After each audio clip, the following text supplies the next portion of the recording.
She even has the power to change my destiny. I try to tell her what is on my mind, and even though the words are hard to find at times, I know she knows.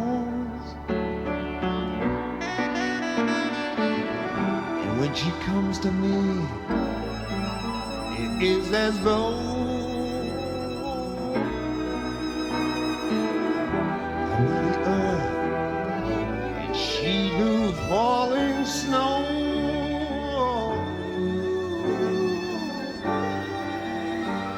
Well, I love her for the things she knows.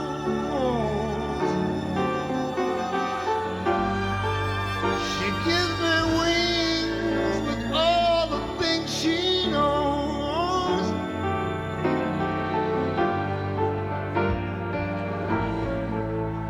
She knows.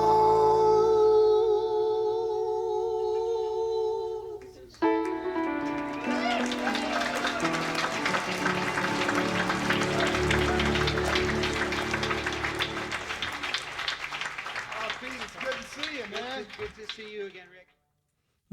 91.3 WVKR Independent Radio, Poughkeepsie, New York. The band Across the Great Divide, disc number 3, She Knows. Richard Manuel. Oh, you're on. There you go. Okay, I just wanted to say that actually appeared first on one of the 2 band albums that Professor Louis and the Chromatics, Aaron Hurwitz, produced. The second one called High on the Hog. Beautiful. But he actually remixed this for the box set. Compiled it onto this. Yeah. So what I want to do now, Larry, is just do a real brief introduction to the listeners here of LocalMotion. So I'm going to start out by saying string musician Larry Packer began his career as a teenager. He became part of the band Cat Mother and the All Night Newsboys. Larry worked with Sha Na Na and many, many others, including Harry Belafonte, David Bromberg, Peter Rowan, Maria Moldauer, Happy and Artie Trown, to name just a few. He was part of the band's legendary documentary music film, The Last Waltz, and also played with Levon Helm's Woodstock All-Stars. In 2016, Larry was inducted into the New York State Blues Hall of Fame. He founded the Woodstock String Quartet and also played in the Broadway production of The Best Little Whorehouse in Texas. Larry has been part of the Celtic rock band Hair of the Dog for many years. Welcome, wholehearted, warm welcome to LocalMotion, Larry Packer. We're going to start this by saying, Happy birthday, Larry Packer. Oh, thank you. That was yesterday. I don't care. Come on, now. move on closer to the mic there. I'm sorry. That's okay. I'm sorry. It was yesterday. Thank you very much. It was my 75th birthday, so I guess that is a significant milestone. I usually don't make much out of it. Every year is a significant milestone. As we were talking when we first hung out here a little bit, it's all a gift, man. It's all a gift. Yeah. So happy birthday. I'm honored that Thank you're you. here today. And birthday celebrations, Larry, they should last more than a day, at least a week, if not a month. Okay, so it's like New Year's Eve in Japan. absolutely, They celebrate it for about a month. yeah. Well, I'll tell you something. I had one of the best. I think it was the best birthday present I've ever had in my life. I did a Zoom call with my 18-month-old grandson, who, as soon as he saw me, he went over and grabbed a ukulele and unzipped the case and took it out and sang me. His mom prompted him a little They sing happy birthday, and he didn't have all the words, but basically it was happy day. It doesn't get And better that than little that.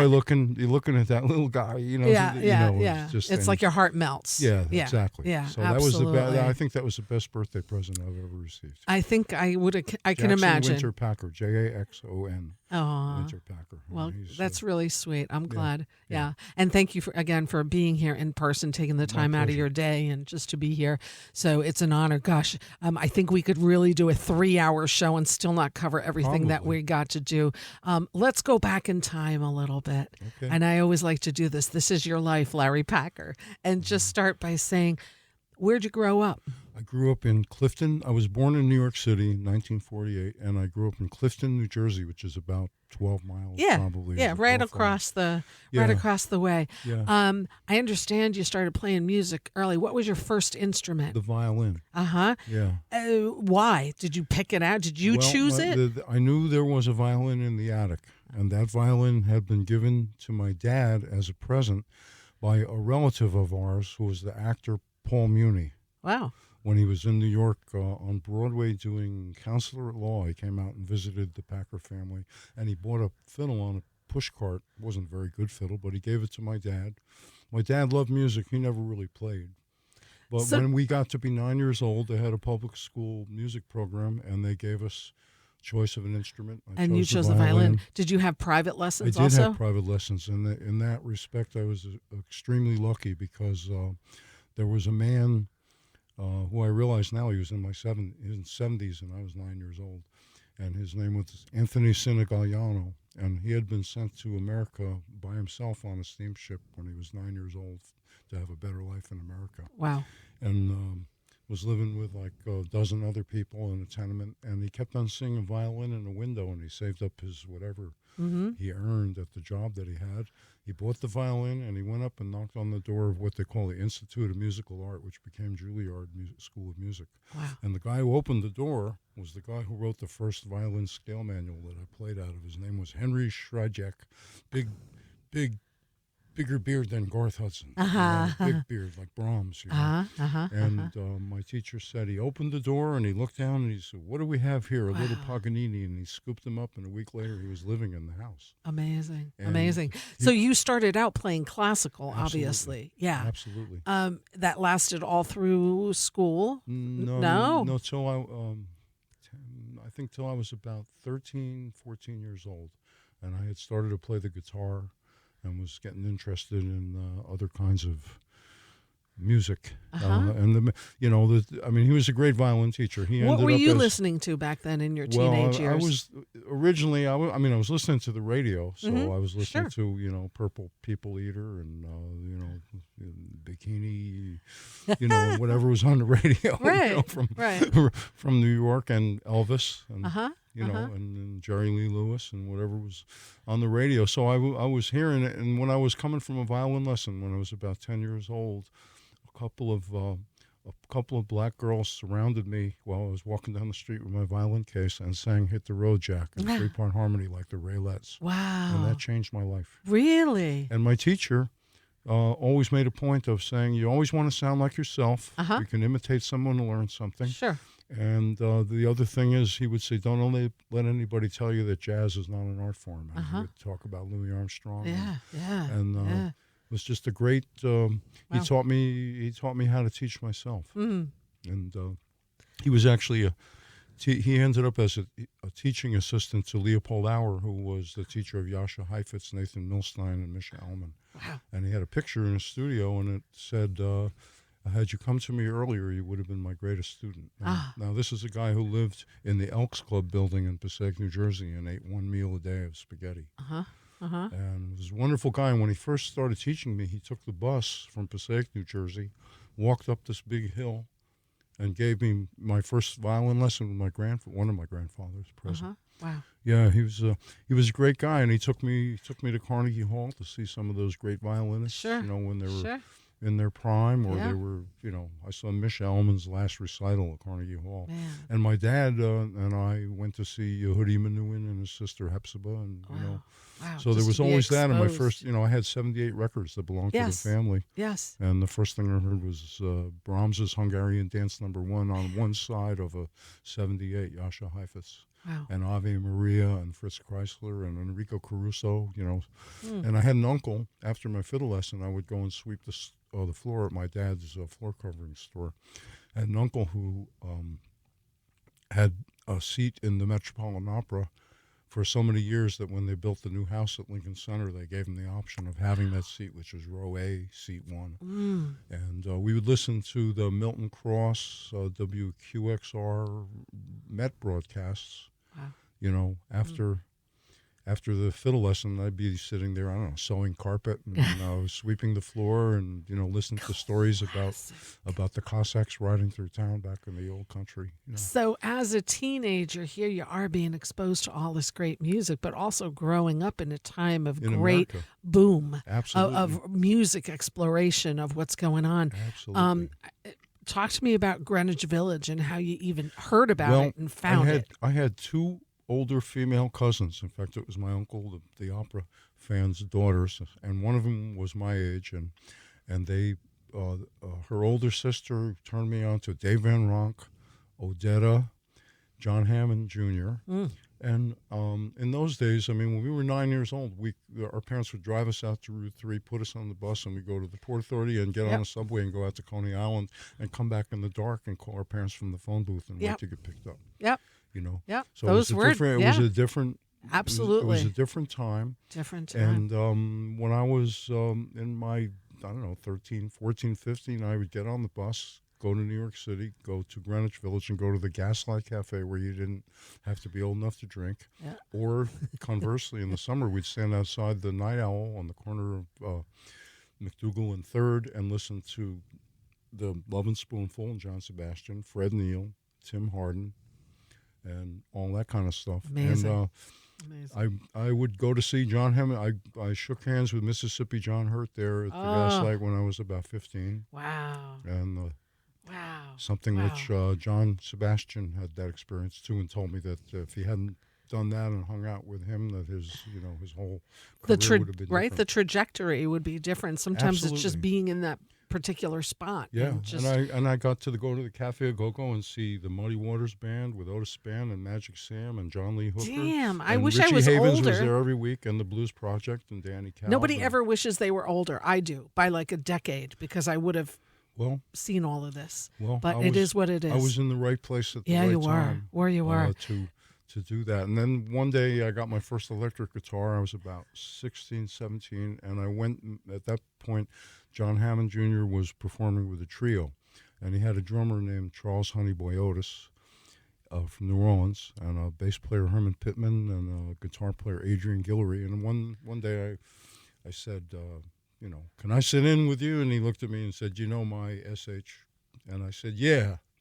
And they plugged me into a bass amp where it wasn't, too loud. And I basically just played everything that he played, which I, watched him like a hawk many times. Right. And fast forward, I'm about 28, and I'm auditioning for the Guy and Pip Gillette Blues Band at the Fore and Aft in White Plains. Charles Otis is the drummer. And he comes up to me at the end of the first set and looks down at me with a toothpick in his mouth. He says, "You used to come sit in with John Hammond, only you didn't have a beard then." He I said, "Charles, you. I was 6." Now, when my son is about to turn 40, when he was born, Charles called me up and said, "You keep that boy bundled." Yep. Yep. And we got to be fast friends. We played Tuesday through Sunday for about a year and a half, Talk to me how all this transpired and then how you got into Cat Mother. Oh, okay, that's an interesting story. I had gone for about 6 months to Drew University in Madison, New Jersey, and I transferred. I transferred to the New England Conservatory for the next, rented an apartment, and I went to the New England Conservatory for 6 weeks, and the violin teacher never showed up for the scheduled lesson. And at that point, I lived in Beacon Hill, and I was playing in a club on Charles Street called the Sword and Stone with people like Paul Jeremiah, the great country blues guy, and Chris Smither, and Jay Giles' Jug Band with Peter Wolf on harmonica. Wow. And doing a single, myself on guitar with the harmonica and the coat rack, whatever I was doing, thought I was doing. And one day, my friend Paul Jeremiah asked me if I would go to New York and play at the bitter end at a showcase with him. And we got in a car the heat wasn't very good at. And we went to New York, and we played our set. And I was playing guitar. I was accompanying him on guitar. And a guy came into the dressing room with a handlebar mustache, and he said, "My name's Roy Michaels. We have a band called Cat Mother and the All Night Newsboys, and our fiddle player, Jay Unger, wants to go back to school in Kansas. And our guitar player, Pete Smith, I think was the guy's name. He's leaving too. You wouldn't know anybody in Boston who plays guitar, fiddle, and mandolin. Oh, I my said, gosh. nobody but me. Hello. And they sent this guy Barnaby, for the bass player with a band called the Apple Pie Motherhood Band, with an Econoline van, which is probably more important. And he moved all my furniture down one floor and dropped me off at 6th Street and Avenue D with the guy who was in my first band in high school. And a $40 per month floor through, walk up with the police lock and the tank that you pulled the chain for the bathroom. Amazing. And we went down Bleecker Street on the way to the apartment, and I saw Charlie Chin walking down the street, and I said, I remember him from when I used to play. I used to play the Pass the Hat houses in the summertime. The Cafe Zigzag and these other places with an older brother of a guy I went to high school with who was a harmonica player and would come from Berkeley, California every year in his convertible Corvette. And we would go and make a little change and go count it in Washington Square and then drive back to the comfortable suburbs. Wow. But so here you anyway, are becoming part of this band. I saw Charlie Chin walking down the street, and I said, I remember him. And he said, well, you're going to know him much better. You're in a band with him. Amazing. Charlie played the banjo on Buffalo Springfield again on the cut. I can't remember the name of the cut now. But That's all right. He's That's famous. all right. He was about 19 then, too. Amazing. Yeah. And then you guys somehow migrated to Woodstock. Yeah. We had an upstairs neighbor named Dean Schambach. Dean Schambach graduated from the American Academy of Dramatic Arts with Peter Falk and John Cassavetes. And he was a carpenter. Tim Hardin wrote the song If I Were a Carpenter about him because he was working in clubs. He knew Charlie Parker, he knew Dizzy Gillespie. He was an amazing guy, and he was an amazing actor and carpenter and designer. And he was our neighbor upstairs from our drummer at 7 Bleecker Street, just in from where CBGB's was at the Bowery and Bleecker Street. And he was building Haywood Hale Bruin's house in Woodstock single-handedly. Had you been to Woodstock before? No. And he brought us up there, and we were at a guy named Rush Harp's house. He used to have a billboard out on Route 28. He was an assassinologist. And the billboard said, who killed JFK, RFK, MLK? And he was a very interesting fellow, and he lent us some money, and we bought a 1956 Cadillac hearse as a bandwagon with velvet curtains. And Dean took us to a real estate agent in Woodstock, and she found us at this old farmhouse that had no central heating they had started building in the 1700s. Now, what we didn't know was that we were now the de facto host of the Woodstock Soundouts, which were the festivals that Michael Lang got the idea to do the Woodstock Festival from. And they had it the summer before, and all of a sudden we had a festival in their backyard with psychedelic school buses and a lot of famous people coming and going. And Michael Jeffries, Jimi Hendrix's manager, and Jimmy was living up in that area at the time. He heard us, and one night we played for 1,000 people, and they seemed to enjoy it. And we were the house band at the Electric Circus at that point, actually a little later on. But Michael Jeffries called us for a meeting, and I remember going. I was 19 years old, and there's this guy with one-way shades, and he says, I propose that we go on the road with Jimmy as his opening act, and that he's producing your album, when you come back during the week. So that was the deal.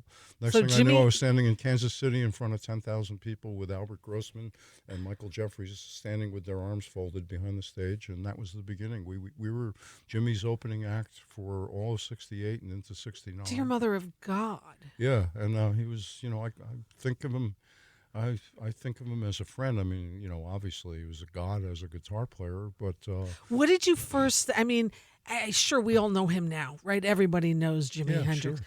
When you first heard this guy, what did you think of him? Well, you know something? The first time that I heard Jimi Hendrix, I was a freshman at Drew University, and there was a guy that I was playing music with who had taken piano lessons from Otis Spann, and he owned a BMW motorcycle, and I said, hey, John Hammond Jr. is playing at the Cafe Go-Go. I've always seen him at the Gaslight. And we went in to the city, and we went there, and he was being backed by a guy playing left-handed guitar, upside-down guitar, named Jimmy James and the Blue Flame. And Jimmy, Jimmy had been playing at the Cafe Wall, and then he just got discovered by Chaz Chandler shortly after that. Amazing. And it was, all of a sudden. How old was Jimmy when you were growing up? A little older than you? Well, Jimmy's a little older than me. He was about. I'm trying to think how old he was. When he died? He was about 27, I think. 27. Yeah. I remember the day. You do. And the last time I saw him, I hung out with him in a dressing room at the Fillmore East while they were recording the Band of Gypsies. Wow. That's the last conversation I had with him. And he was very. I always thought of him as being a shy person. Mm-hmm. I mean, he stuttered a little bit. Mm-hmm. He had a great smile. Mm-hmm. I just. I think about him. I mean, he lived in his manager's basement in the room with black light, and there were two minders with their arms folded at the top of the stairs. He wasn't supposed to, go anywhere without them. One day he called me up. I was living in Brooklyn, and he said, "You have a saxophone player you play with?" And I did. Very dear friend, Richard Grando. He said, "I'd like to play can you guys come to Baggy's recording studio in the Village at such and such a time?" And I said, "Sure." We showed up. He never showed up, and he used us as an excuse to go to England the first time without his minders. They figured, he's just going downtown. We don't have to go with him. Right. And the next time, of course, he didn't come back. Right. Next time, he gave him the slip. Right. So that's about all I can say with that. I used to have conversations with the late Howard Johnson, who was a dear friend, about this stuff, and he was always surprised that I knew as much about what he knew about. Too. Right. Yeah. Wow. Yeah. Wow. I mean, that's some heavy stuff. Some real heavy stuff. Yeah. What some memories, man. I feel like I'm getting a history lesson I remember standing with Jimmy in Tampa, Florida, and he turned to me and he said, a year ago, I was here opening for the Monkees. Oh, wow. And they were throwing stuff at me and calling me the N-word. Yeah. And now it's the same kids. And now tonight they're here because it's the place to be. Yeah. So I never forgot that. Yeah. And the tour we did of Florida, Georgia, and Alabama was with the Allman Brothers. And the last time we saw them, we were on our way to the airport at the end of the tour, and they played us the cassette of their first album that was about to come out. Man. And we wished them luck. Wow. Good luck with that one, Allman Brothers. Right. So, man, wow. Yeah, that was, talk about. Well, thank you for sharing that beautiful memories of Jimi Hendrix. Holy moly. I have so many memories. The Cat Mother story. I need you by the mic. The Cat Mother story. When we were living in Woodstock, the guys who founded Cat Mother, Bob Smith, the piano player, and Roy Michaels, the bass player, had a band in Canada called the Dirty Shames. And after Gordon Lightfoot and Ian Sylvia, they were the third biggest folk rock band and the guitar player in that band was the 19-year-old Amos Garrett, who most people will remember from that fabulous guitar solo on Maria Muldaur's Midnight at the Oasis. So when you're in Woodstock, you kind of still live in the Hudson Valley, obviously. I live in Accord. I've been there 45 years. But you kind of never left the area. I did leave the area. I mean, Cat Mother lived in Woodstock for a while, and then they ended up being on the road, and then they moved to Mendocino. I actually went out there for a while with him to Mendocino.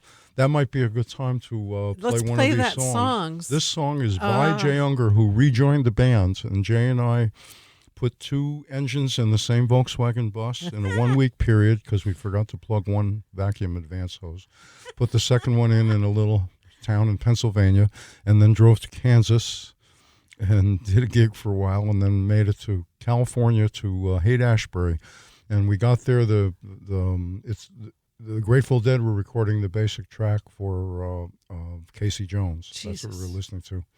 And Jay wrote this song. It's called "Strike a Match and Light Another Marijuana Cigarette." He plays mandolin. I'm playing electric guitar. And Bob Smith on piano and the rest of the Cat Mother band. And I understand that right to this day, this is the anthem of Humboldt and Mendocino counties.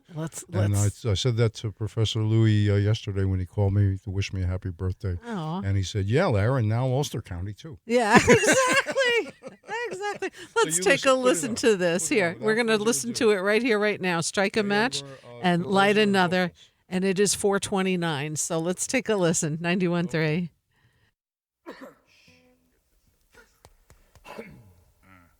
One, two, three, four.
91.3 WVKR, Independent Radio, Poughkeepsie, New York. Just thinking of it now, we really should have done that at 4:20, but hey, we missed it by a few minutes. Back on the mic, please. Okay, sorry. Yeah, that's okay, no problem. And that was called "Strike a Match and Light Another" by Cat Mother and all the Night Boys. All Night Newsboys. All Night Newsboys. We actually put out a newspaper. Oh my gosh, I love it. It even had a cartoon strip called Crabs. And this was recorded at Haight-Ashbury in 1969. Yeah, Pacific High Recording Studio in Haight-Ashbury. We're sharing the studio with the Grateful Dead. The first night we walked in, we listened to them record the basic track for Casey Jones. Man, oh man. Yeah. All right, so now let's get back. That was a fun song, and let's get back to something else that I think might be one of the big things that you're also known for, this legendary appearance on The Last Waltz. Talk about how you met the band and your relationship with them over the years. That all goes back to when we were in Woodstock for the first time. There weren't many musicians in Woodstock, but Dylan was there and the band was there. One day we were paying our rent across from the Village Green. Our landlady was right there between House Hardware and the Pan Copeland, who became Ellen McElwain's manager, and she had a little SS Pierce canned goods store, and Garth came up to us and handed us the test pressing for Big Pink and said, "This is something the boys and I've been working on. I'd like to know what you think." We took it home and we were just, we played it over and over and over. The next thing we knew, there was a double bill at the Fillmore East, and I'm pretty sure it was the second gig that the band did as the band, and it said, "All Woodstock Show, music from Big Pink, the band, Cat Mother, and the All Night Newsboys." So that was we were their opening act at one of their first shows, and the intermission act was one of my dearest friends, Michael Grando, who was a mime, who we knew from the Electric Circus. Marcel Marceau's favorite pupil. Man, oh man! I just spoke to Michael. He's in his 80s and just as sharp as ever. Great people, and his brother, Richard Grando, was my dearest friend and great saxophonist, teacher. He unfortunately took his life 37 years ago. And, that's the kind of stuff. I mean, obviously I've been a suicide survivor a few times. The first time was with Paul Clayton, who wrote laid around this old town too long.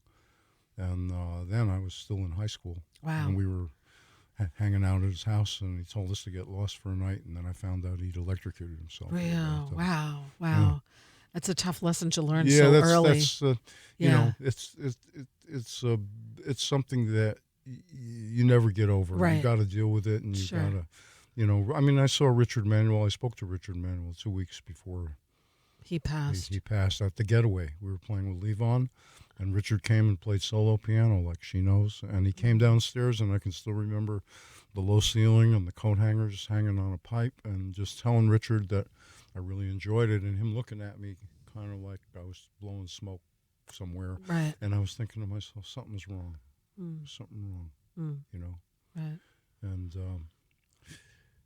those guys. So how did the band then Howard Johnson and Tom Malone were good friends, and Howard and Tom called me to play the square dance with Belushi and Aykroyd on the third ever episode of the first season of Saturday Night Live. Amazing. And then Howard called me in 1975 to play with the band at the Palladium, which I think is now a dormitory for NYU. It used to be the Academy of Music.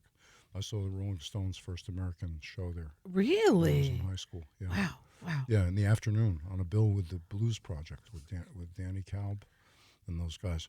And anyway, I was happy to do that. We rehearsed for a week in New York City, and the horn section was Lou Marini, the Blue Lou from the Blues Brothers, and Tom Malone, and Lou Soloff, and Alan Rubin. The two, Alan Rubin's Mr. Wonderful in the Blues Brothers movie. He's like working as a waiter or something.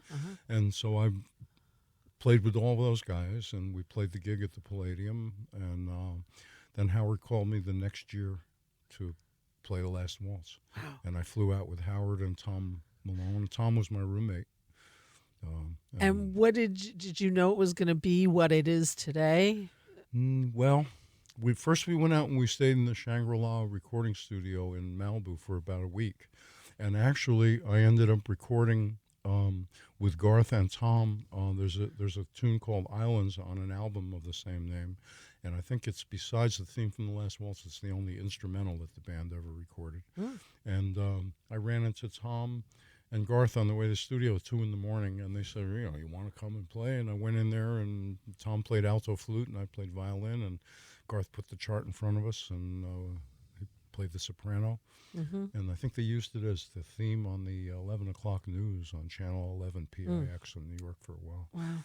And then we went and played the gig, and of course it was, did I know? Well, I mean, every time you walk by somebody, you say, wait a minute, hey, that was Eric Clapton, that was Ringo Starr. So, I mean, you were aware of the fact that, and Muddy Waters was there, and, Right. I always considered it to be an honor. Uh-huh. And also, those guys are so warm. I mean, Levon was just, Yeah. Levon was a great guy to Yeah. me. I mean,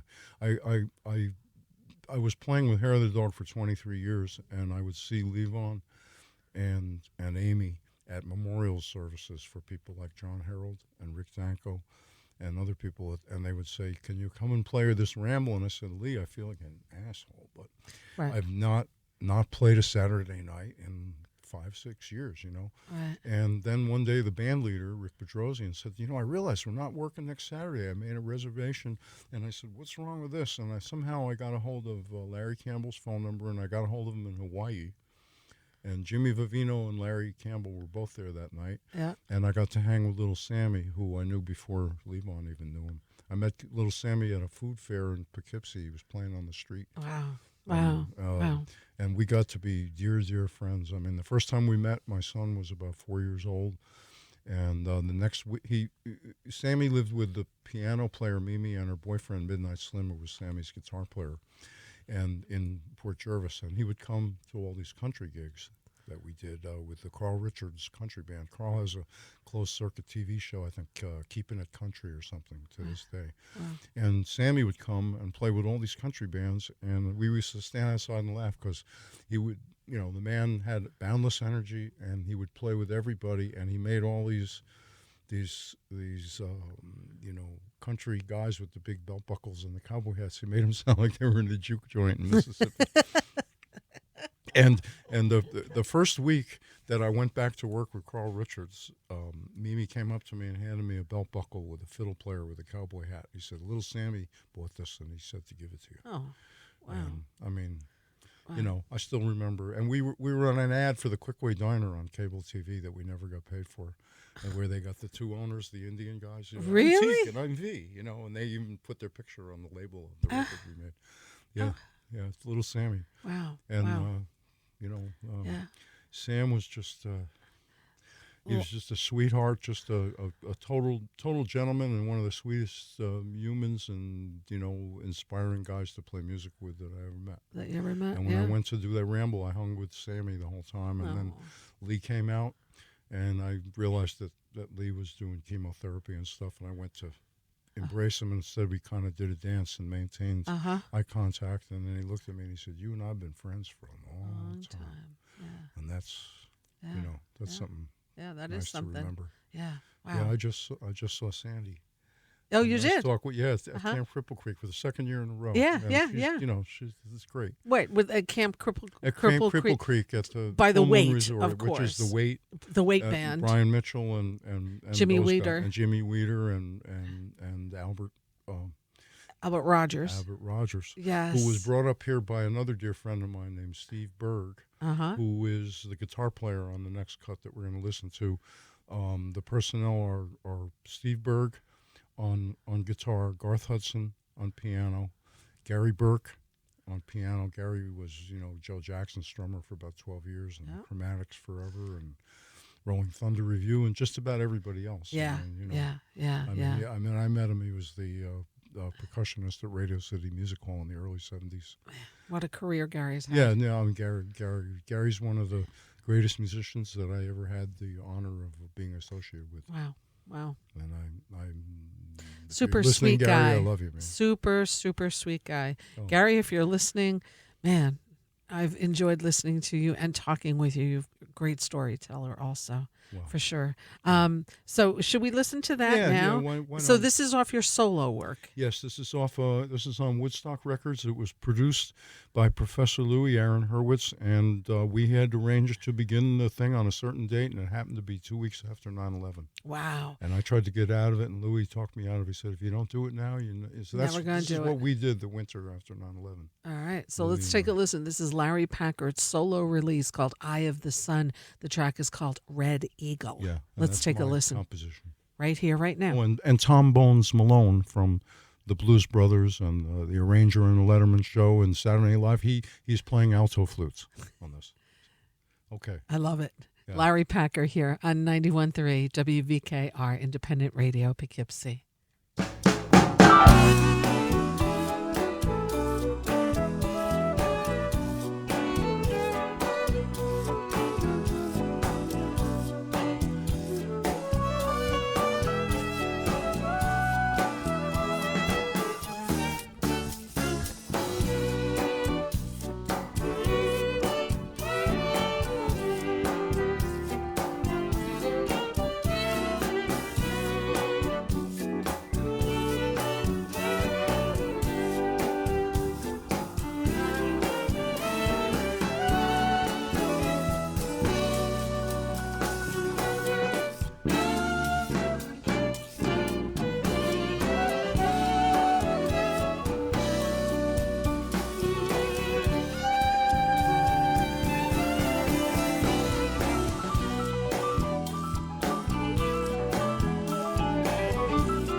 91.3 WVKR, independent radio, Poughkeepsie, New York. Larry Packer, the album called Eye of the Sun, Red Eagle was the name of the track. Larry, you're with me today. Yep.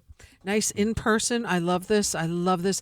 And we were just talking, and I hope listeners that are listening that know Larry, I hope we all kind of encourage Larry to record some of his life, because you do have history here that not many people have, and your memory is so incredibly clear. I don't know how you remember all these names and details and everything, and it's just really beautiful to listen to you. I think the only thing I can think of is that when I was studying the violin, and really just voluntarily putting in 5 hours a day on Saturday and stuff, that my teacher said, music that you learn when you're young like that, you remember for the rest of your life, and it's like an old negative. You just kind of brush it off a little bit.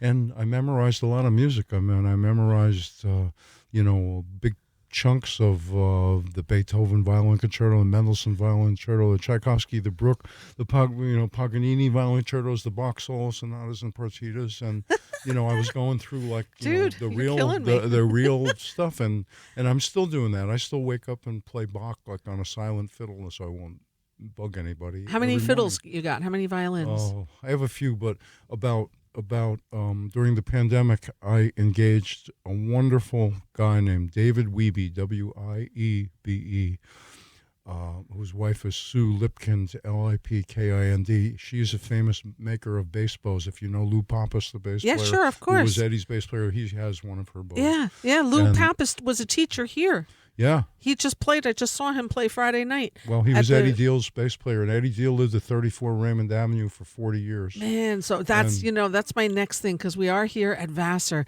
and when I originally called you, because God bless you, Larry, you don't have a cell phone, and I find it beautiful. I can't afford one. Oh, come on, you're killing me here. Sell a violin, you'll be fine. So I called you and I said, come on, let's get you on the show. And here we are, and it happened. But you're like, I don't have a cell phone. I don't have this. But when I asked you if you wanted to come Playing in. hard to get. And you were just so happy to come in here, because we are at Vassar College, which is in the Arlington area of Poughkeepsie, and it's a beautiful area. And you told me your buddy, Eddie Deal. Eddie Deal, Diehl, Yep. Ed Deal. I was in a band called Michael Kamen's Rock Ensemble with Hank DeVito on pedal steel, and David Sanborn and my friend Richard Grando on saxophones, and Dennis Whitted, who played drums with Bonnie Raitt and with the Butterfield Band. And one day I asked Dave, I said, you must have heard of Eddie Deal. And I remember Dave looked at me and said, Eddie Deal, man, the premier organ trio bebop guitar player of the 1960s. Now, Eddie Deal lived at 34 Raymond Avenue for over 40 years, but when I met him, I was 19. He was in his late 20s. He passed away at the age of 81. Just a few years ago. And he was a legend already, because he had replaced the famous jazz guitarist Grant Green and the Brother Jack McDuff organ trio in about 1959-60.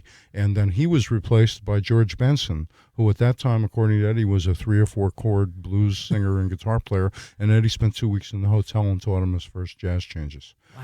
And I know that George came up at least once in his Rolls Royce or Bentley or whatever it was. I know that Larry Coryell came up in his apartment to play with Eddie at 34 Raymond. Wasn't he like a luthier or something? He was too? one of the greatest luthiers that ever lived. He was. I'll give you a quote. This is a quote from the president of the Martin Guitar Company. They showed him one of Eddie's fret jobs, and he looked at it and he said, "Well, this is great, but we can't afford to do this." Really? Eddie was listen, the amount of players who came. I own an old Stratocaster. I bought it when I was playing with Sean in Louisville, Kentucky. It's got a very low serial number. It was painted with white rubber latex house paint. It cost and now, slow down a second. When you say a low serial number to people that aren't musicians out there, you're meaning it's one of the first built, yes? Yeah, 1954. There you go. And the first 2 digits are zeros. Okay, gotcha. Yeah, and there's only 4 digits on the plate, which I don't must be 8 or something. And Eddie hooked up that guitar and fretted it for me and made it sound just wonderful. And I played it. I played it with Harry Belafonte in Las Vegas, and in the early 70s. I think I was about 23 and Harry was about 44 when I was lucky enough to get that gig. And that was through my friend Don Brooks, the harmonica player who taught Mickey Raphael, Willie Nelson's harmonica player, how to play. I just saw a thing in one of Willie's books. It brought me to tears, the stuff he said about the great Don Brooks, who we're on some Tim Hardin recordings, and we were good friends. I played his wedding. I played his son's bar mitzvah. He unfortunately passed away years ago. But I remember seeing Eddie Deal at the Falcon in Marlboro. With John Schofield. Yes, with John Schofield and Lou Pappas. Yeah, and the drummer, I don't remember his name, but he used to be. He grew up with John Schofield, and he had been playing with a famous guy. Anyway, they played at the.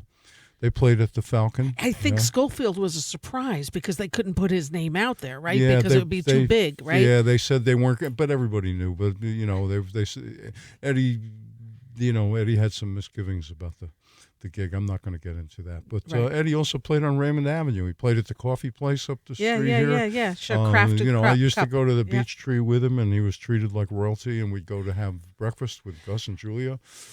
I can't believe he lived here that long. 40 years. After he passed away, Harvey Kaiser, the great saxophonist and band leader, and I got permission from the landlord, who said, when I bought the building, Eddie Deal came with it.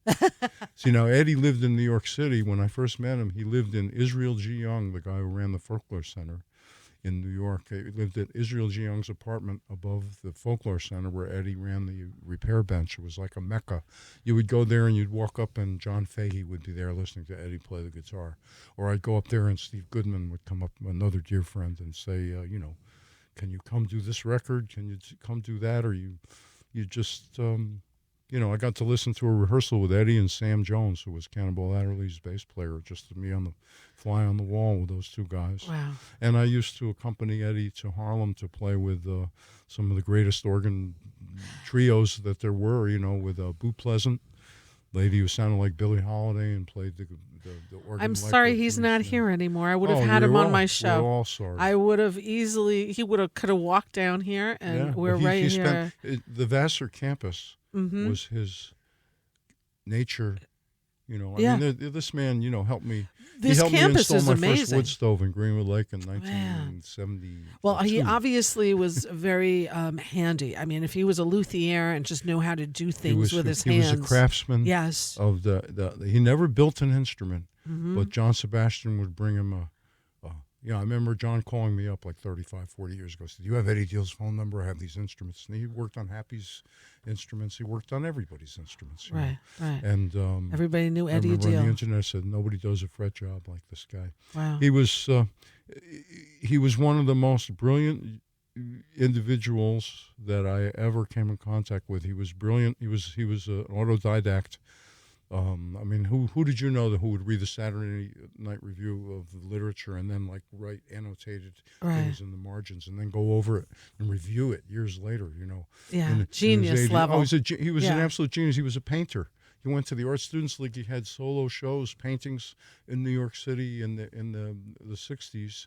He had he was, as Harvey and I would say, where we're going through his stuff and trying to honor, make sure nothing was overlooked that was important. Right. And we were helping the family out, too, because they didn't live near here. Right. I mean, we would say, being a friend of Eddie's made us all better people because you couldn't say anything.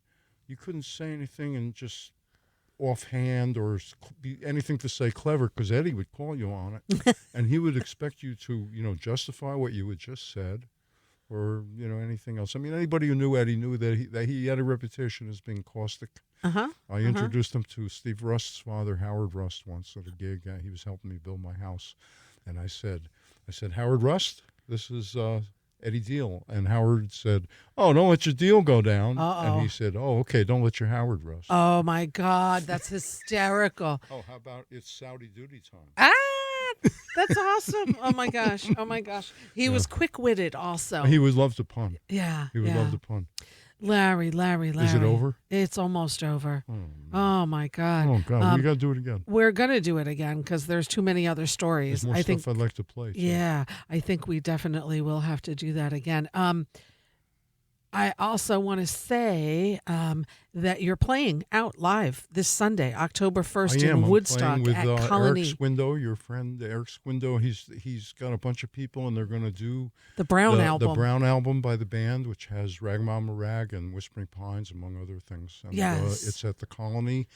He's going to start doing the album at about 9, I think, is what he told me. Yeah. I have an earlier gig in Albany from 1 to 3, but with Hair of the Dog, which is now working again. Anybody interested in Irish music? There you go. Go to Hair of the Dog, and you're very hard to find on the internet, so I don't have what you call a social media presence. Right. But I am, I have an you can go to Woodstock Records at any time. And look up there, and also I think Camp Cripple I've Creek been doing that since its also inception. has a nice little write up about you as good well. bio. I want to go out with a track by Maria Moldauer. So tell This was us a demo about. to get Maria her first recording contract, which I think she's on 47 or something now. Yeah. Now, this is the 50th anniversary of Midnight at the Oasis. I was the first human to hear the song because I lent the guy who wrote the song his rent. He played it for me. And then I was the first guy to play the song at the Buffalo Folk Festival in 73 with Freebo, David Nickturn, the composer, and myself. And I was there when we were doing these demos and recorded this Madman Me, which is a demo with Chris Parker's older brother, or Eric Parker's older brother, Chris on drums. Yeah. And Dave Holland, who had just come to America. Dave on bowed bass and me on viola. Man. Play it. Let's take a listen. Yeah. And I'm just going to tell listeners it is 5 o'clock. You are tuned into Local Motion here on 91.3 WVKR. I'm your host, Rita Ryan, with Local Motion here each and every Wednesday from 4 to 6 p.m. Thrilled to have the legendary Larry Packer in the studio today. Legend in his own mind. He don't like that. No. But anyway, he is that. So let's take a listen to what he just said. Mad Me by Maria Moldauer. And we'll come back and say goodbye to Larry and keep it going here with more local music on 91.3 WVKR.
Must a friend endure? The years they leave a man unsure of where to beg when he is poor.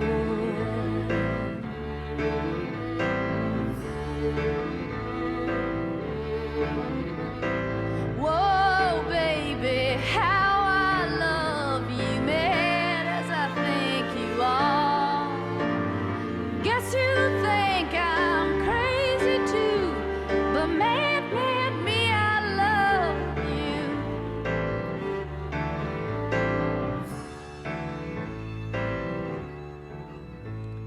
Carrying on with the wordless, mindless, your eyes aflame to me. They jump and burn and make me see how much to you I wanna be. How much to you I wanna be.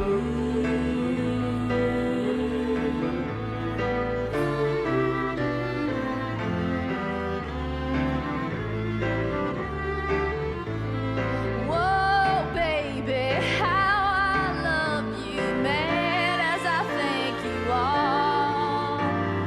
Guess you think I'm crazy too,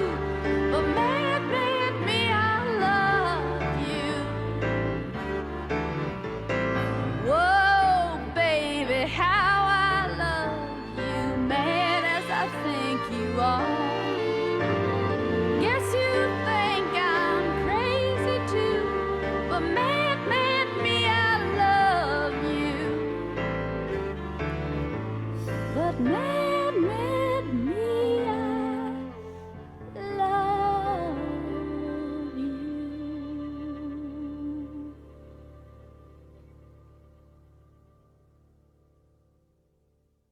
91.3 WVKR Independent Radio, Poughkeepsie, New York. Maria Moldauer, Mad, Mad Me, the album, which I think most anyone knows, Midnight at the Oasis. Larry, you're still with me. Let me just say that it's been truly an honor to have you here. Wow. Let's schedule you again, like beginning of the year or something. Yeah. And January. and let's talk, because we have so much more to cover. There is a lot more. There is a lot more. I can recall a lot of stuff. And really, you've been a part of the musical history for many decades, and you continue to be.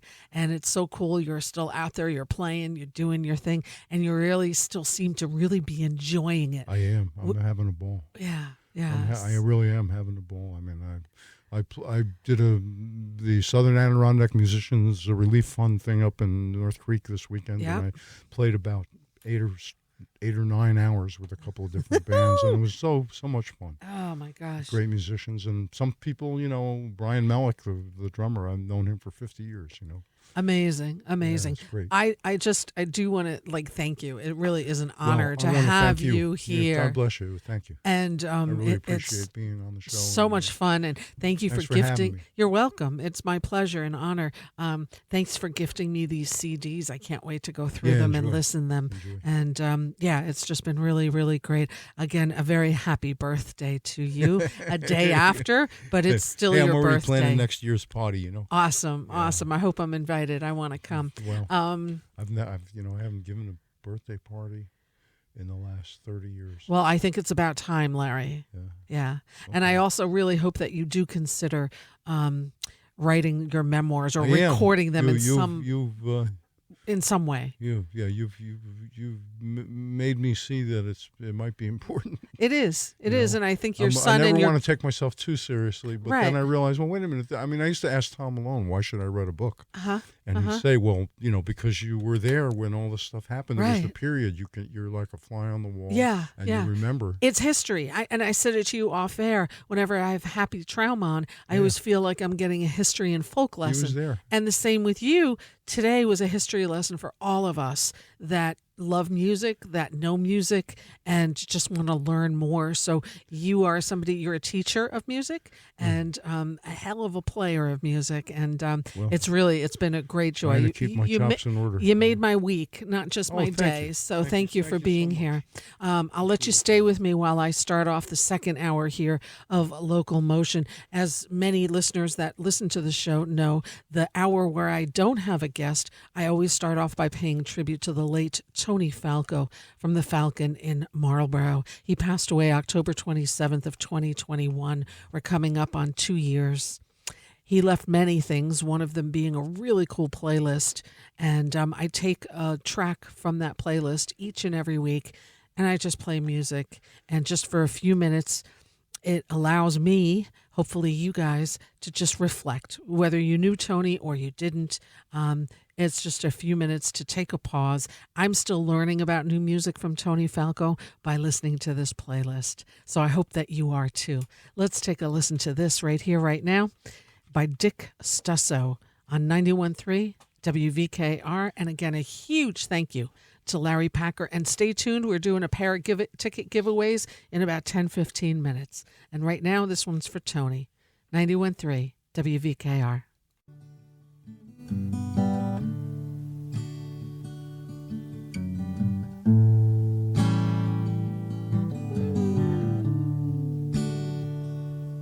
I keep dreaming Nashville dreams, living in the country of my mind. And I don't know if it's really out there. I keep dreaming all the time. Cracking beers in the summer heat, feel the porch beneath our feet, and we're home.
out of Memphis. I think I might just be able to face the truth. When I come back home to you, baby, back home to you, give me 1,000 miles to drink, a couple hundred more to think about what I'm gonna tell you, about the lies I'm gonna sell you, about all the tragedies that befell me, and what the devil made me do. Oh yeah, baby.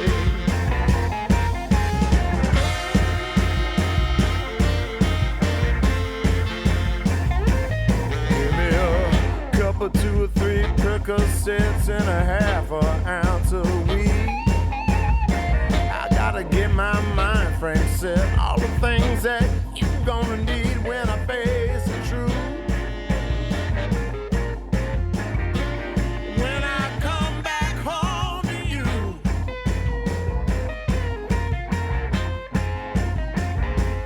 give me 1,000 miles of rain, a couple hundred more to think about what I'm gonna tell you, about the lies I'm gonna sell you, all the tragedy that befell me, and what the devil made me do. Oh, when it comes to my heart, baby, now you hold the key, and you drag that key right down the side of my brand new Mercury. And you make me wish that I never ever been born. But I ain't in no hurry. The recollection's blurry. Hell has no fury like a little woman scorned. Baby,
put down that pistol, woman.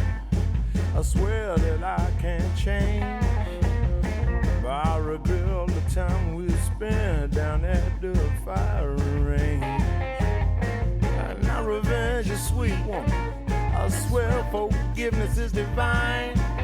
Just give me 3 steps, give me 3 steps, baby. I swear I'll be just fine. Give me 1,000 miles a day, a couple hundred more to think about what I'm gonna tell you, about all the lies I'm gonna sell you, about all the tragedy that befell me, what the devil made me do. Oh yeah.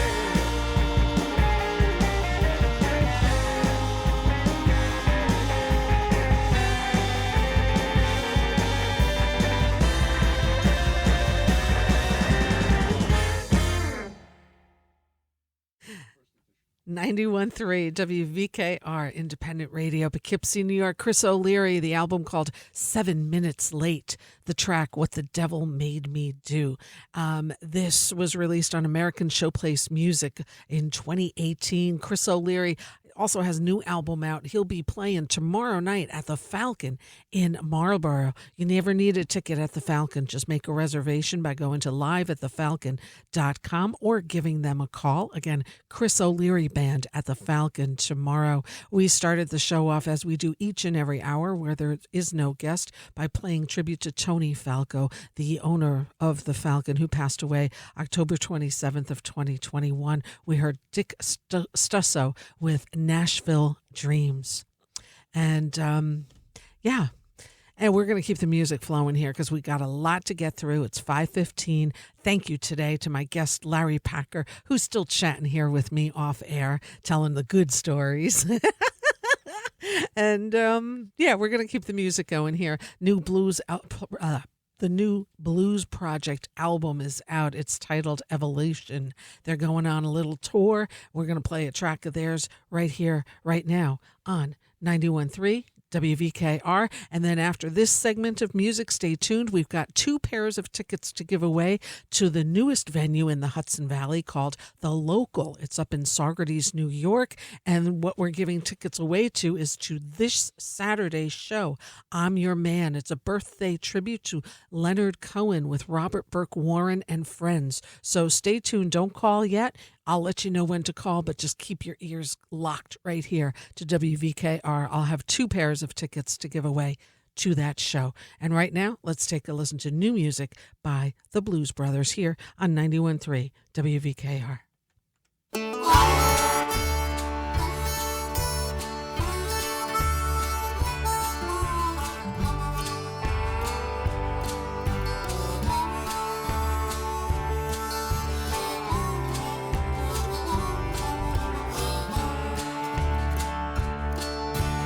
I've been up, I've been down, I've been bad and I've been round. But hey there, mama, then you got a hold on me. I played a little fiddle and found myself a little off key. Well, I talk crazy like a purple streak, like a bird on a wire, like a one-eyed freak. And you said, hey there, mister, ain't it time for you to come down? I've been a soul survivor, and babe, you've been my sweet go-round. I played sweet, and I played cool. I stayed on my feet, but I ran like a fool. And you said, hey there, mister, you know you got some traveling shoes. I played a little fiddle and gave myself the rhythm and blues. I played high, and I played high.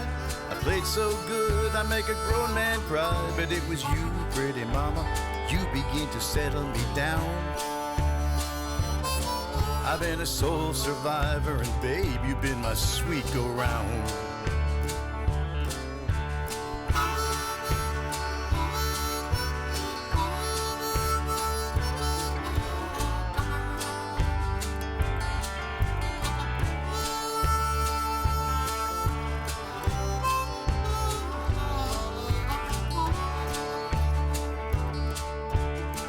Alabama, had to hitch myself a ride. I called a freight from Memphis by the southbound riverside.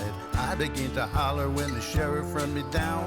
Mister, I sure like you, but I hate to see you around. And he said, boy, you've been in trouble. You run faster than a hound. You gotta play that fiddle for me, or wind up in the burying ground. Well, I've been up, and I've been down. I've been bad and I've been round. But hey there, mama, then you got a hold on me. I played a little fiddle and found myself a little off key. I played a little fiddle and got myself a cup of tea.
91.3 WVKR, the incredible percussionist drummer Jeff Siege Siegel Quartet, the album called King of Koza.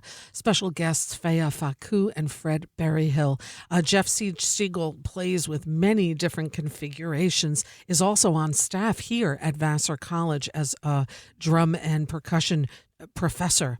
The staff here at Vassar is amazing, the music teachers, and they did an incredible concert here this past Friday night at Skinner Hall. Really check it out. The Vassar Music Department's awesome. You can look it up online, and their concerts are open to the public and free of charge. And you're going to get to see world-class musicians, including our friend Jeff Siege Siegel. The concert that was just this past Friday featured this one of Jeff's compositions of King of Koza. Jeff also does a jazz series at Catskill Mountain Pizza in Woodstock, and just look him up. He's got an amazing biography. He'll be going out on the road this winter with the Levin brothers, Pete and Tony Levin. JeffSiegelJazz.com. He's also on social media and just a all-around great guy. We also got it started here on this little mini set with a brand new album from the legendary The Blues Project, the album called Evolution.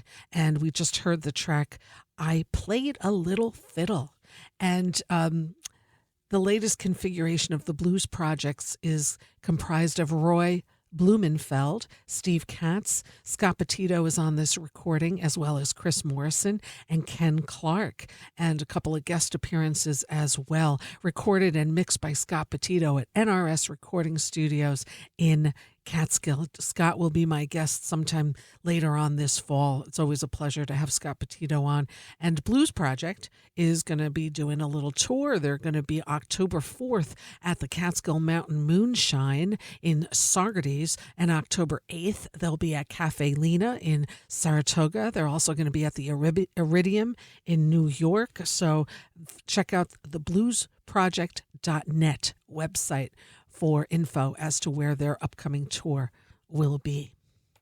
And man, was that nice today with Larry Packer. If you missed part of that interview, or maybe all of it, and you're just tuning in, legend is what comes to mind when talking with Larry Packer.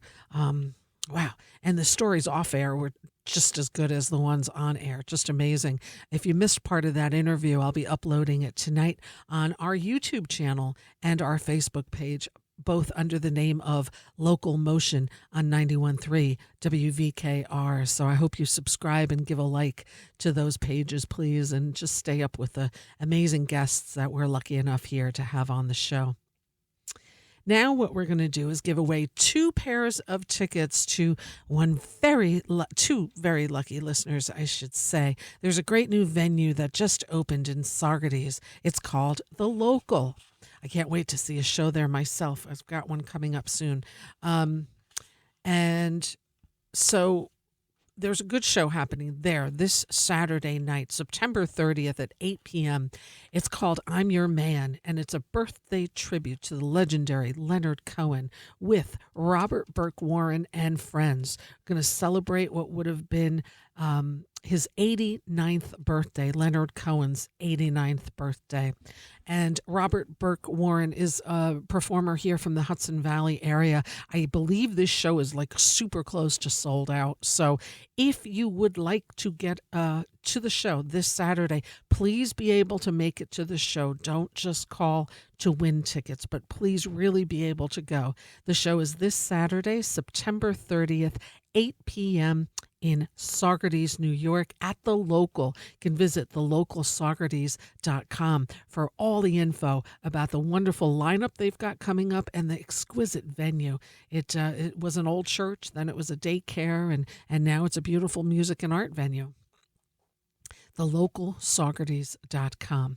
2 pairs of tickets, I should say, up for grabs here. All you have to do is give us a call at 845-437-7178.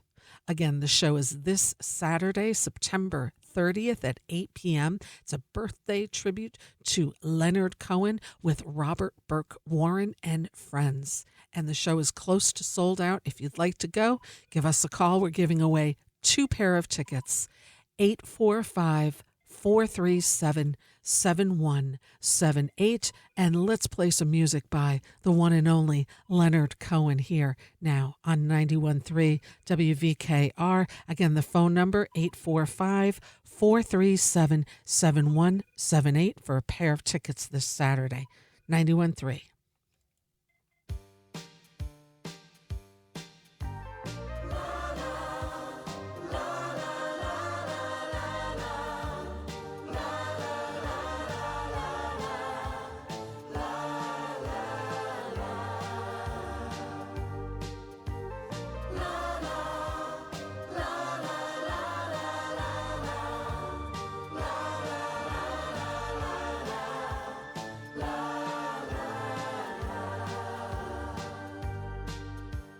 Dance me to your beauty with a burning violin.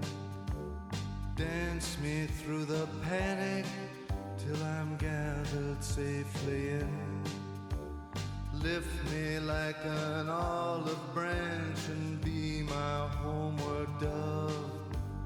Dance me to the end of love. Dance me to the end of love. Oh, let me see your beauty when the witnesses are gone. Let me feel you moving like they do in Babylon. Show me slowly what I only know the limits of. Oh, dance me to the end of love. Dance me to the end of love.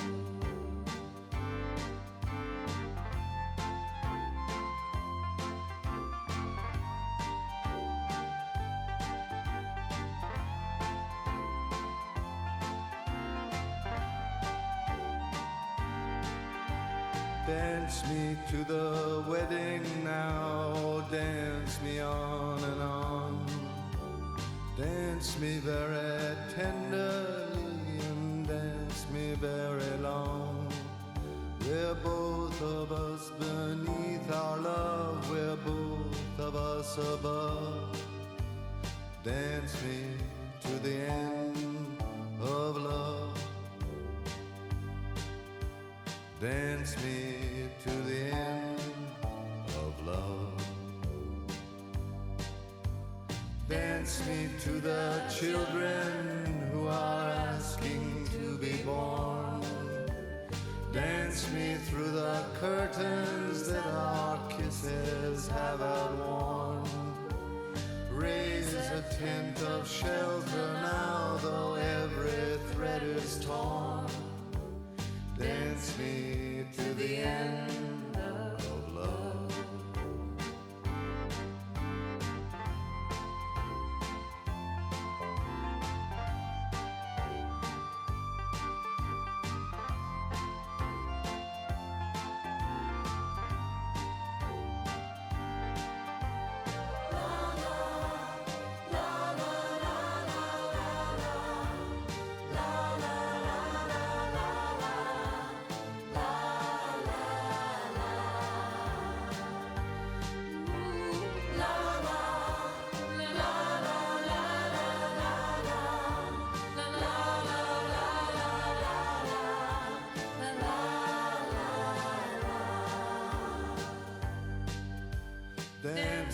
to your beauty with a burning violin.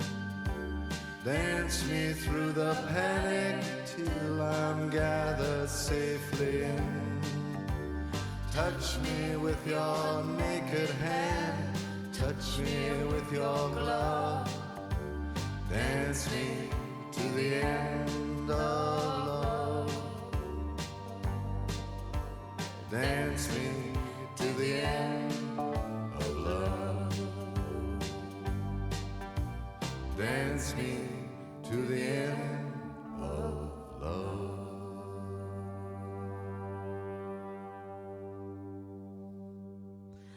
91.3 WVKR, such a distinctive voice.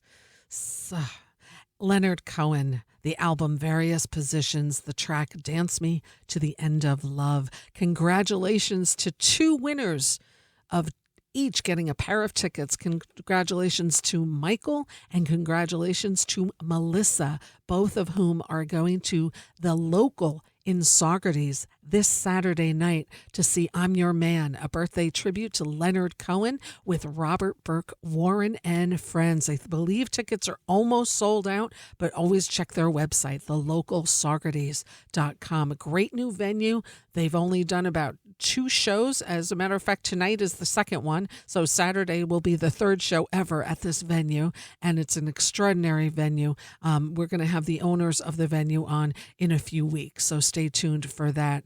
And in the meantime, thelocalsaugerties.com, and congratulations to Michael and Melissa, who each won a pair of tickets to the show. We're going to keep the music flowing here right now. It is 5:33. I'm your host, Rita Ryan, here with LocalMotion. Let's play some music by Eric Squindo, who's going to be presenting a great show this Sunday night at Colony in Woodstock. We'll talk more about it. First, let's take a listen here on 91.3.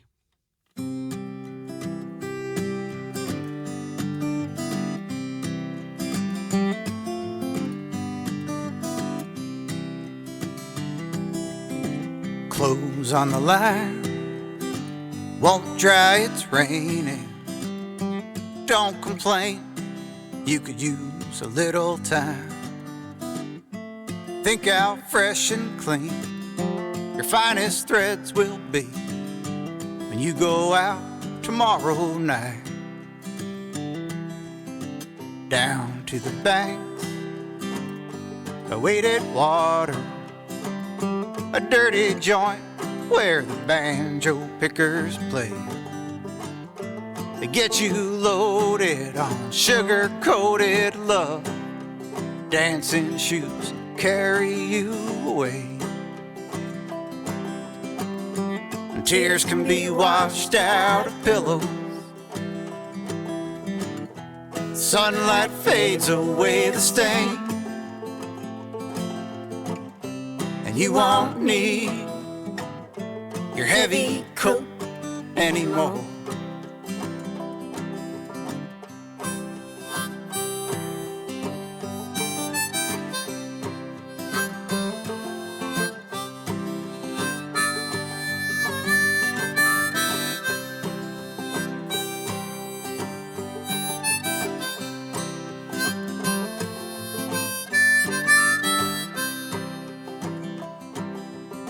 Stars will shine, fire may flicker.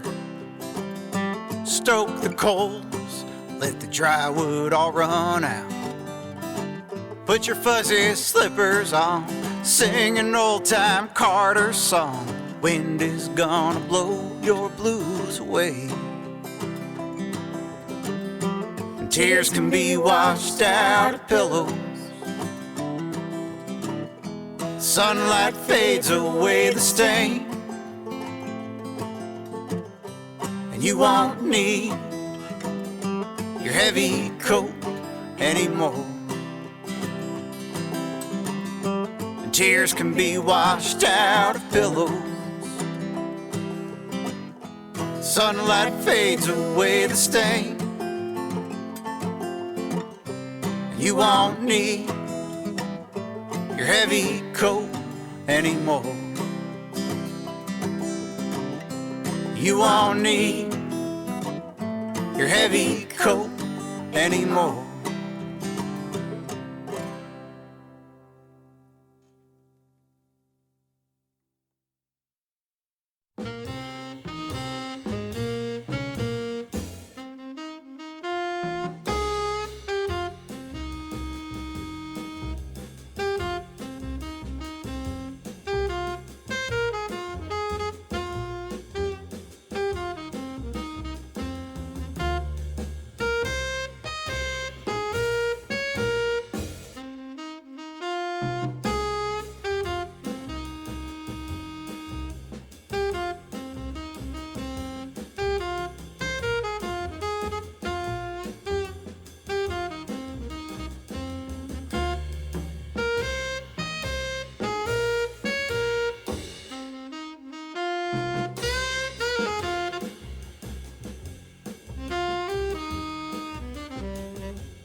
.3 WVKR. Ian Hendrickson Smith. Party of Three is the name of the album, and we heard the song Mamacita. Ian Hendrickson Smith was a former member of Sharon Jones and the Dap Kings from 2004 to 2010 and is currently best known for playing with The Roots on The Tonight Show, starring Jimmy Fallon. Well, Ian Hendrickson Smith just opened up a really cool jazz club in Brewster, New York, called Uncle Chief. Tickets available at unclechief.com. That's CHEEF, unclechief.com. And Ian himself will be playing there tonight Uncle Chief in Brewster, unclechief.com. They've got a great lineup of jazz greats coming there. So if you're into jazz, it looks like a beautiful place. I'm looking forward to checking out the place soon myself. And I'm also going to be happy to host Ian Hendrickson Smith here on Local Motion on November 15th. So do stay tuned for that great show. We heard Eric Squindo, his latest album, Back on the Scene. We heard Heavy Coat. And Eric puts together these great shows, and one of them is coming up this Sunday. It's the Woodstock album series by the band. It's the Brown album. This Sunday, October 1st, Colony presents and Eric Squindo presents the Woodstock album series. So they're getting great local musicians, including today's guests. Larry Packer is going to be playing at this show.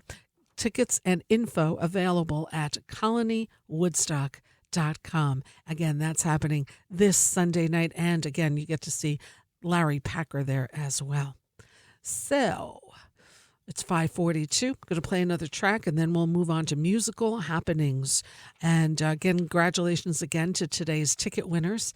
And there's lots of great music going on here in the Hudson Valley, including the O Positive Festival, which is happening next weekend. And it's a weekend of great events happening in Kingston. 3 days of music, art, wellness, and celebrations happening in Kingston, October 6th through 8th. Info and tickets available at O Positive Festival. And one of my favorite musicians on the planet will be doing a performance there. Her name is Gail Ann Dorsey. I'll tell you more about her after we take a listen to her music right here, right now on 91.3. In my dreams, I'm in Neverland. Those walls don't mean nothing. I'm in Neverland. I'm in Neverland. And I can climb into your pockets, walk the streets of my nightmares. I can feel it when you're moving. I am here, I am there, and I won't fall down. I won't fall down. No battles, kings or queens. This is holy ground. And I'm a willing refugee in a fearless town. Shadows can be light if you learn to see that there is nothing wrong or right about you and me. Baby, you and me. I'm in Neverland, in an open place, in a space between being and knowing. Here in Neverland, I can hide my face, but my feet know where they're going. And I won't fall down. No, I won't fall, baby, I won't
91.3 WVKR, Lara Hope and the Arctones, the album called Here to Tell the Tale. LaraHope.net. She will be one of the performers at the Goddess Party, part of the O Positive Festival, which is happening next weekend, October 6th through 8th in Uptown Kingston. OPositiveFestival.org for information and tickets. You can do the whole weekend. You can get a pass or just do a day pass. They have sliding scale also. So lots of great stuff happening. Again, the Goddess Party happening October 6th. 30 plus women, super group choir and band, Sarah Parada, Shauna Falana, Lara Hope, a whole bunch of wonderful females are going to be starting the show at the Old Dutch Church next Friday, the 6th, at part of the O Positive Festival. And then the beautiful Gail Ann Dorsey will do her performance at 8 p.m. Gail Ann Dorsey, bass player extraordinaire, plays with Lenny Kravitz, David Bowie's longtime bassist, Tears for Fears, Pink. She's played with so many people. And she is sometimes lives here in the Hudson Valley, and we're lucky enough to have her part of the O Positive Festival next weekend. So be sure to tune in for that. It's time for musical happenings, and we'll start by saying we do this where we list a whole bunch of venues in alphabetical order in the hopes that you go out and support live music and see some of the great performers that we have here in this area, because it's a plethora of amazing venues that we have. So what we're going to do now is we're going to start off with the Bardavon and UPAC. Bardavon.org for tickets and info. September 29th, Al Franken. October 1, David Sedaris. October 7, David Cross. Bearsville Theater in Woodstock, also at bearsvilletheater.com. October 13th, Woodstock Invitational Luthiers Showcase. Caramore in Katona, info at caramore.org. September 29, Emmett Cohen Trio. Uncle Chief in Brewster. Tickets and info at unclechief.com. That's CHEEF.com. Tonight, Ian Hendrickson Smith. Thursday, House Band, Grease Patrol. Friday, Gary Smulyan. Saturday, Jim Rotundi. City Winery in Hudson Valley in Montgomery and citywinery.com. Tonight, September 27th, Songwriters Lounge hosted by Annalise and Ryan.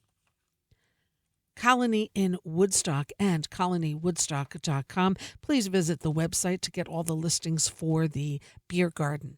Tonight in the ballroom, we have Welcome to Night Vale with James Felice. Tomorrow, Thursday, Woodstock Film Festival Video Showcase. Friday, Woodstock Film Festival Directors Party. Saturday, Feast of Friends. Sunday, Eric Squindo and Colony presents the Woodstock album series by the band. And every Monday is an open mic at Colony. At the Falcon in Marlborough and live at thefalcon.com. Tomorrow, Chris O'Leary Band. Friday, Corey Glover. Saturday, Mick Flannery. Sunday, Kavita Shah and Cape Verdean Blues. Fisher Center at Bard College and info at fishercenter.bard.edu. Now through October 1st, theater performance of Ulysses. Howland Chamber Music Circle at Howland Cultural Center in Beacon. Tickets and info, howlandmusic.org. October 1, Sylvan Winds Woodwind Quintet. Jazz Forum in Tarrytown, also at jazzforumarts.org. Friday and Saturday, 2 shows each night featuring Tito Puente Jr. Jazzstock at the Senate Garage in Kingston, info, jazzstock.com. October 19th, the French duo with Julian Leroux and Bojan Solfaparsik. Levon Helm Studios in Woodstock and levonhelm.com. Tonight, September 27th, NRBQ. October 6th, Whitney. October 7th, Helm Family Midnight Ramble. The Local in Saugerties. Info and tickets at thelocalsaugerties.com. Tonight, September 27th, Tablao Flamenco.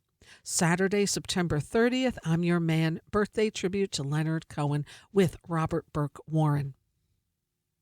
Opus 40 in Saugerties. Tickets and info at opus40.org. September 28, Y La Bamba. October 7, The Big Takeover. The Stissing Center in Pine Plains and stissingcenter.org. September 30, Alejandro Brits Quartet. Tarrytown Music Hall in Tarrytown and tarrytownmusichall.org. September 29, Peter Yarrow and Noel Paul Stuckey. October 1, the Grassroots and Association. October 13th, North Mississippi All-Stars. Town Crier in Beacon and towncrier.com. Every Thursday is an open mic. Friday on the Salon stage, Russell St. George and Rick Mercaldi. On the main stage on Friday, Aaron Ramamurthy. Saturday on the Salon stage, Annie Mash Duo. Saturday on the main stage, Milton and his trio with guests Jacob Burns and Chris Knopel. Sunday brunch with East Coast